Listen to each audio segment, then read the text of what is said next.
Les années sombres, 1950-1953.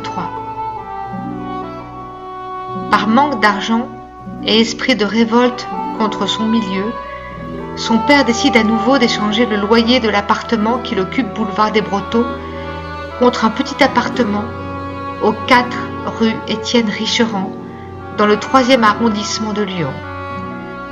Ceci au grand désespoir de sa mère et de la famille de Jean.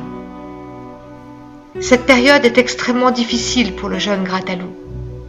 L'appartement jouxte une fonderie. Exigu et bruyant à cause de ce voisinage qui empêche ses occupants de dormir la nuit, il est assez excentré dans un quartier ouvrier. Pour le jeune homme, entre son père et sa mère, la vie est difficile. Le couple ne s'entend pas très bien et il se trouve souvent pris à partie à l'occasion de violentes querelles.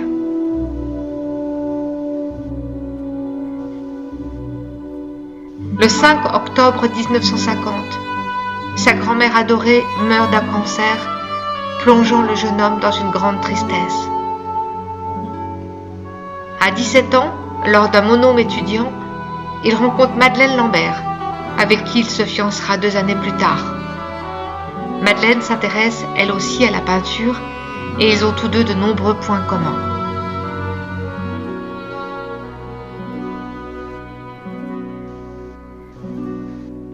Le jeune homme s'inscrit au cercle des nageurs de Lyon, ce qui lui permet d'entretenir sa musculature.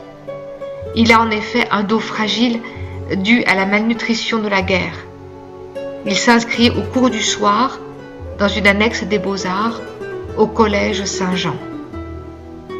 Il loue une ancienne épicerie, l'Économique, dont il fait son atelier.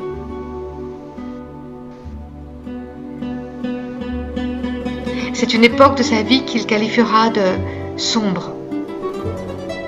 C'est également à cette période qu'il va réaliser sa première toile représentant les toits d'une usine de velours qu'il voit de sa fenêtre et qui se révélera bien plus tard appartenir au grand-père paternel de Milena, aujourd'hui son épouse. Vous avez dit hasard ?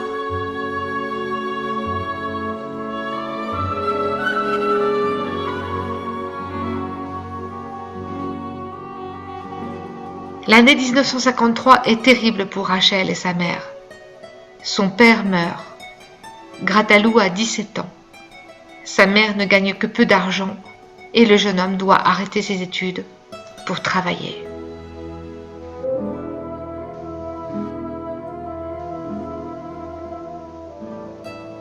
Mon père avait été un peu trop proche de la vigne de ma grand-mère et du plomb quotidien de l'imprimerie.